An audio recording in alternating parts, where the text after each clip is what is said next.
When we think of other life forms visiting Earth, we all think of the thousands of UFOs that have been reported, and the many people who claim to have been abducted by unidentified objects from above. But not all sightings happen from the sky. There are some interesting stories of crafts being spotted in the ocean. These are called Unidentified Submerged Objects, and with so much of Earth being made up of water, it makes sense that if another life form has ever visited, why wouldn't they land in the ocean? After all, if they had the technology to reach Earth in the first place, then their crafts would most likely be able to do so. So from an unidentified object in the water that was fired at by the Norwegian Navy to one of the most credible pieces of footage ever caught of an unknown craft entering the ocean in Puerto Rico, here are 5 of the greatest UFO sightings and reports ever documented. Norwegian USO. In November 1972, there were reported sightings of a possible Russian U-boat travelling at high speeds in the Sognefjord in Norway that was disappearing below the surface. This was during the height of the Cold War, so the sightings were concerning enough for the Norwegian military, along with NATO forces, to participate in a 30-plus vessel 2-week surveillance of the area. Since the Sognefjord is the deepest fjord in Norway though, being up to 4,300 feet at its deepest point, there were plenty of places for this submarine to hide. However, the Norwegian Navy were well used to tracking Russian subs and using specialist equipment to try and force them to the surface, but this was something different. It wasn't something they were used to seeing, and despite the information remaining a secret, it was clear from the start that this was not a Russian U-boat, but a USO. When they eventually located it, it surfaced and was described as a massive torpedo-shaped silent craft. The Navy desperately tried to fire at it, but it kept submerging.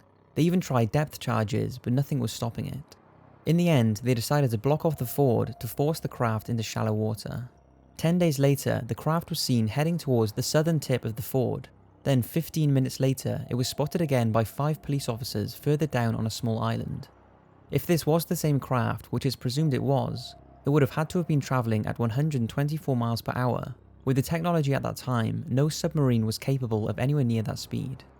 A couple of days later, the USO had finally been pushed into shallow water, and the Navy fired anti-submarine missiles at it.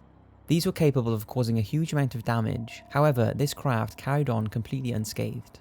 It then disappeared from the Navy's radar and has never been seen again. This incident sounds very hard to believe, but although most of the information remains classified, we know it did happen. What is known, apart from everything I just said, is that during the 2-week surveillance and tracking of this USO, there were several reports of aircrafts experiencing malfunctions with their electronic equipment while flying over the fords.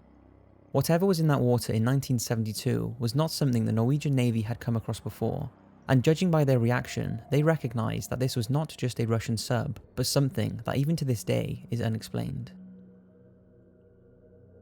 Lake Baikal. Situated in southeast Siberia, Lake Baikal is the oldest and deepest lake in the world. It's an estimated 25 million years old and at places is 1,700 meters deep. It's also known to be very mysterious and over the years has been the site of numerous UFO and alien sightings. Take this image from NASA for example, that many believe shows an alien craft under the ice. But the most bizarre of all these reports came in 1982 during a Russian military training dive, when the divers encountered huge human-like underwater creatures swimming in the lake. They were around 3 meters long and were wearing tightly fitted silver suits. They did not appear to have any kind of diving equipment despite being 50 meters deep, but were however wearing helmets that completely covered their heads. Then something even stranger took place when the military commander decided to send 7 divers in to capture one of these things. They dived deep and attempted to capture one of the creatures with a net, but as they did, a powerful force catapulted all 7 of them to the surface. Surfacing like this from such a depth has devastating effects on the human body, and they all suffered from decompression sickness and needed immediate transfer to a decompression chamber. However, there was only one working chamber in the region, and that could only hold 2 men at a time. In desperation, they put 4 of the divers in together in an attempt to save their lives, but this apparently resulted in the death of 3 of them, and the others ended up with life-changing disabilities. The military decided to abandon any further attempts at capturing the unidentified submerged objects, and the whole event remained classified until very recently. I know this sounds hard to believe, and there are some conflicting reports on whether it's true or not, but since the military have not, and probably never will release any hard information, only we can decide what we believe. When we think of UFO reports, most of us think of the last few decades, but sightings go back hundreds of years, and that includes USOs. One of the most documented old-school USO sightings is that of the crew on board the Santa Maria and Pinta on October the 11th, 1492. It was first spotted by Christopher Columbus at around 10 PM in the Bahamas, who woke the others, who also confirmed what he was seeing. He wrote exactly what he saw in his journal, but the truth is that Columbus's original journal is long lost. Now, there are several interpretations of it with different accounts of what he saw, and they all do follow a similar theme. It's clear that Columbus and his crew saw something, and it was almost definitely a light of some description that moved up and down, reappearing and disappearing into the sea several times during the night. Columbus was apparently convinced that it was a sign that land was close, and the light was from natives living on the island, although others on board disagreed. Columbus was right though, they were close to land. About 4 hours after the first sighting, the crew reached the empty island of Guanani in the Bahamas, the first land he sighted on his discovery of the New World, leading some to think that it was alien life checking out the island before he did. Others think it could have just been shooting stars or bioluminescent fish. What makes this sighting so interesting is that it was so long ago, 1492, I doubt it would have even crossed the crew's mind that it could have been a craft from another dimension. After all, the technology for aircrafts or even lights as we know them was not even thought of at that time. So could this have been an early sighting of a USO that was bobbing in and out of the water near that island? I guess we'll never know for sure, but it's certainly an interesting historical story. Shag Harbour. This next incident was reported on October the 4th, 1967, when a large unknown object entered the water at Shag Harbour in Nova Scotia, Canada. Eyewitnesses claim that it was around 60 feet long and had been hovering around with flashing orange lights. It then tilted at a 45-degree angle and entered the water. There was around 11 witnesses who can verify the incident. One of the first was a local resident called Laurie Wickens, who was driving along the nearby Highway 3 with a group of friends. Initially they thought it was a large aeroplane, but after stopping and taking a better look, they realised it wasn't. The object had a yellow light shining from the top, and a loud whistling noise was heard, along with other loud bangs and strange noises as it entered the water. Other witnesses confirmed the same sightings, and the Canadian Coast Guard went to investigate. But by the time they reached the area, all that was left was a yellow foam on the water. No debris, body, or survivors were ever located. It was as if the craft just disappeared into the water.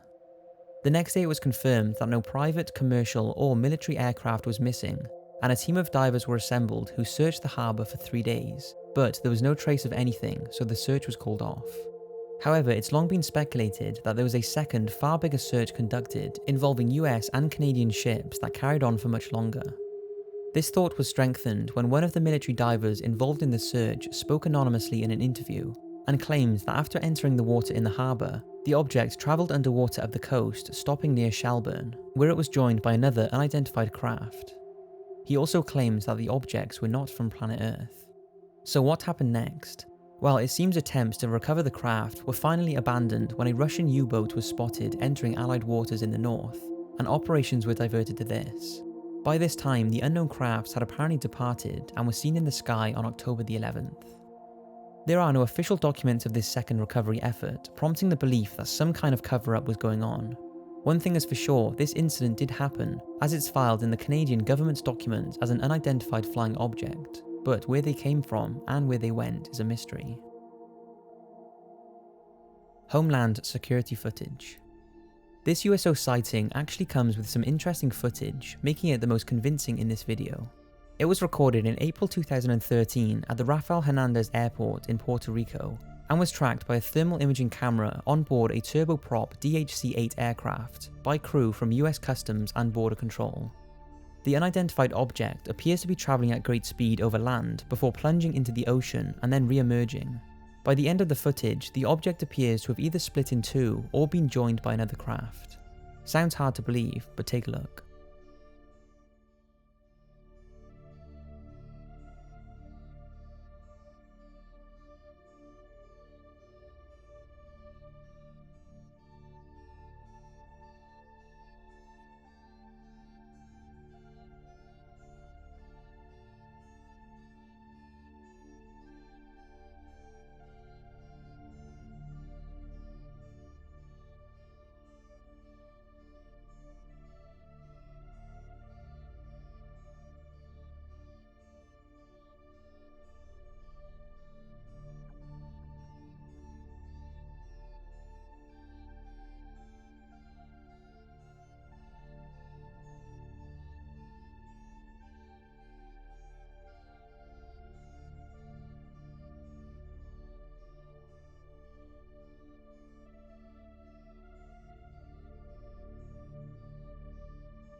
It's thought the footage is genuine, and it's claimed that shortly after takeoff, the crew of the DHC-8 noticed a reddish light out in the ocean. They became concerned as the control tower had not informed them of any incoming traffic, and after radioing the tower, they told them they had visuals on the object but did not know what it was.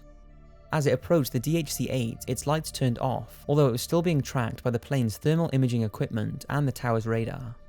The object was said to be between 3 and 5 foot long and was averaging around 80 miles per hour. It travelled through the water for around half a mile before flying back out, and after flying around for a short while, it headed back over the ocean before finally submerging and disappearing. The official report on this incident is that the object could not be identified and displayed characteristics that cannot be explained. This, along with the amount of time that Homeland Security put into investigating this case, has led researchers to believe alien technology was responsible. As always, there are theories on what it could be, but most of these have been ruled out for various reasons. So there really is no explanation. This truly is an unidentified flying object, as well as being an unidentified submerged object caught on camera, and I would love to hear your thoughts on it. So that's 5 incredible USO sightings. I hope you've enjoyed, and if you didn't already know, I've been running a second YouTube channel for a few months now, and we've built up a good collection of my videos that are narrated in Spanish. So if you enjoy my videos, and it would be easier and more enjoyable for you to listen in your native language, then go check out the channel. Thanks for watching, have a great day or night, and I'll see you next week for another video.